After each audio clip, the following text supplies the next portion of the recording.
ታሪክ ገልን ቅዱስ ገብርኤል መልአከ ብስራት ሰላም ለከ ገብርኤል መጋባ ሐዲስ ኪዳን ዘአምሳለ ሚካኤል ተቃወመ ውስጥ የማን መንበረ ስልጣንከ ኦ ቅዱስ ገብርኤል ሰላምታ ይግበአካ ንስኻ ኣብ የማን እቲ ናይ ስልጣን ወንበር ምስ ቅዱስ ሚካኤል ተቃወም ናይ ሐዲስ ኪዳን መጋቢ ኢኻ ክብራት ተኸታተልቲ እዚ መደብ ሎሙ ዕለት 19 ታሕሳስ ዓመታዊ ክብረ በዓል ናይ ዓብይ መልአክ ቅዱስ ገብርኤል ቅዱስ ገብርኤል ካብቶም 7 ሊቀ መላእክቲ ሓደ ኮይኑ ናይ ብስራት ናይ ረድኤት ናይ ምሕረትን መልአኽ እዩ። በዚ መደብ እዚ ቅዱስ ገብርኤል ኣብ ሰማይ ዘለዎ ስልጣንን ኣብ ምድሪ ዝገበሮን ዓበይቲ ተኣምራትን ብዝርዝር ክንርኢና። ቀዳማይ ቅዱስ ገብርኤል ኣብ ሰማይ መወገስ ታሪኹ ቅዱስ ገብርኤል ብመዓልቲ እሁድ ሰንበት ምስ ኩሎም መላእክቲ ብኣምላኽ ተፈጠረ ኣምላኽ ንመላእክቲ ኣብ 10 ከተማታት ኣብ 3 ሰማያትን ከፈሎ ቅዱስ ገብርኤል ድማ ካብቶም 7 ሊቀ መላእክቲ እቲ ካልኣይ ተባሂሉ ይጽዋዕ።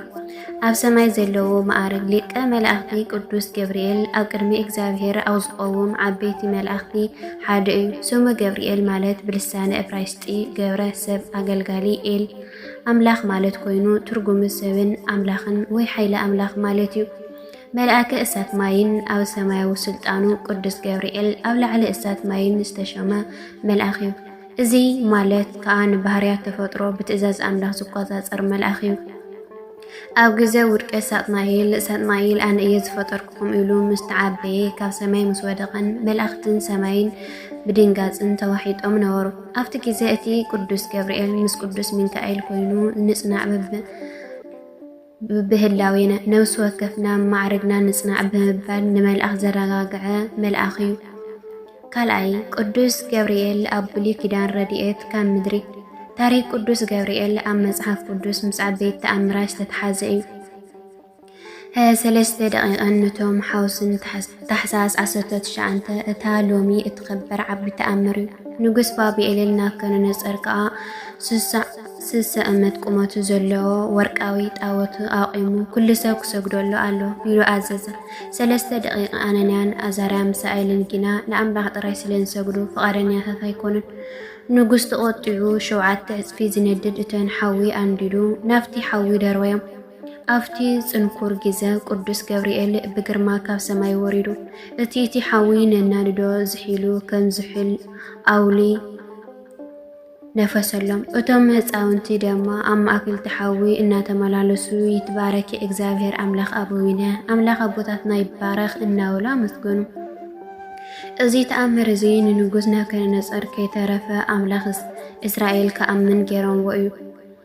ነቢ ዳንኤል ካልኣይ እውን ነቢ ዳንኤል ኣብ ጉድጓድ ኣናብስ ነቢ ዳንኤል ብሰንኪ ጸሎቱ ናብ ጉድጓድ ናብ አንበሳ ምስተደርበየ ኣምላኽ ቅዱስ ገብርኤል ለኣይኹ ቅዱስ ገብርኤል ድማ ኣፍ እቶም ኣናብስቲ ለጊሙ ዓዘቦ። ንዳንኤል ድማ ካብ ሞት ኣድሓኖ። ካብኡ እውን ነቢ ዳንኤል ዘረኣዮ ምስጢር ራእይታትን ዝተተርጎመሉ ቅዱስ ገብርኤል እዩ። ሳልሳይ ቅዱስ ገብርኤል ኣብ ሓድሽ ኪዳን መልአከ ብስራት ቅዱስ ገብርኤል ሓድሽ ኪዳን መጋቢ ተባሂሉ ይጽዋዕ። ምክንያቱ ድማ ናፍቲ ዓብይ ምስጢር ስጋዊ ምስጢር ምድሓን ኣበሳሪ ስለ ዝኾነ እዩ። ቀዳማይ ንዘካርያ ዘበሰሮ ብስራት ካህን ዘካርያስን ሰበይቲ ኤልሳቤጥን ወሊዶም ውላድ ክርእዩን ኣበሰሮም። ቅዱስ ገብርኤል ግና ኣብቲ ቤተ መቅደስ ተገሊጹ ጸሎትካ ተሰሚዑ እሞ ወዲ ክትወልድ ኢኻ ስሙ ድማ ዮሃንስ ክትውለ ኢኻ ኢሉ ናብ ቅዱስ ዮሃንስ መጠመቅ ልደታ በሰረ። ካልኣይ ብስራት ቅድስት ድንግል ማርያም መጋቢት 29 እቲ ዝዓበየ ታሪክ ቅዱስ ገብርኤል እዚ እዩ። ናብ ናዝሬት ብምኻድ ንቅድስት ድንግል ማርያም ተሓጐሲ ኦ ምልእተ ጸጋ እግዚአብሔር ምሳኺ ብምባላኡ መድሓኒ ዓለም ክወልድ ምዃና በሰረ። እቲ ብህዋን ዝመፀ ናይ መርገም ቃል ብብስራት ቅዱስ ገብርኤል ናይ ድሕነት ዜና ኾነ። ሳልሳይ ንድሕነት ህፃን ክርስቶስ ንጉስ ሄሮዶስ ንህፃን ክርስቶስ ቀትሎ ምስ ደለየ ንዮሃንስ ብሕልሚ እናተገለጸ ንዮሴፍ ብሕልሚ ተገሊጹ ህፃን ኣድኡ ሒዝካ ናብ ግልፂ ሄደን ብምባል ዝመርሖም ዝሓለዎምን ቅዱስ ገብርኤል እዩ። ራብዓይ ቅዱስ ገብርኤል ሰማዕታትን ቅዱስ ገብርኤል ንጻድቃን ሰማዕታትን ኣብ ግዜ መንከሮም ኣብ ኣምላኽ ተላኢኹ ሓይሊ ይህቦም ነበረ። ቅዱስ ጊዮርጊስ እውን 7 ዓመታት ብ3 ነገስታት ስቃይ ምስ ወረዶ ቅዱስ ገብርኤል እናመፀ የጽናዕንዖ ይፍውሰን ነበረ። ቅዱስ ቂርቆስን የሉጣን ከዓ ሓምለ 15 ህፃን ቂርቆስን ኣድኦም የሉጣን ኣብ ዝሓለፈ ሙቐት ምስ ተደርበዩ ቅዱስ ገብርኤል ወሪዱ እቲ ማይ ከዓ ዝሓሎ። ሓምሻይ ስለምንታይ ኢና ነኽብሮ? ቅዱስ ገብርኤል ኣብ ቤተ ክርስቲያን ፍሉይ ቦታ ኣለዎ። ንሕና ንመላእክን እንሰግደሉን ከም ኣምላኽ ኣይንሪኦምን፣ ግንከ ጸሎትካ ረድኤትካ ናይፈለየና ብምባል ናይ ጸጋ ስግደት እንሰግደሉ እንልሙነን ድማ ንሱ ለዋህ መልአኽ እዩ። ንሱ ፈጣን ረድኤት እዩ። ንሱ ብሰራት ሒዙ ዝመጽእ መልአኽ እዩ።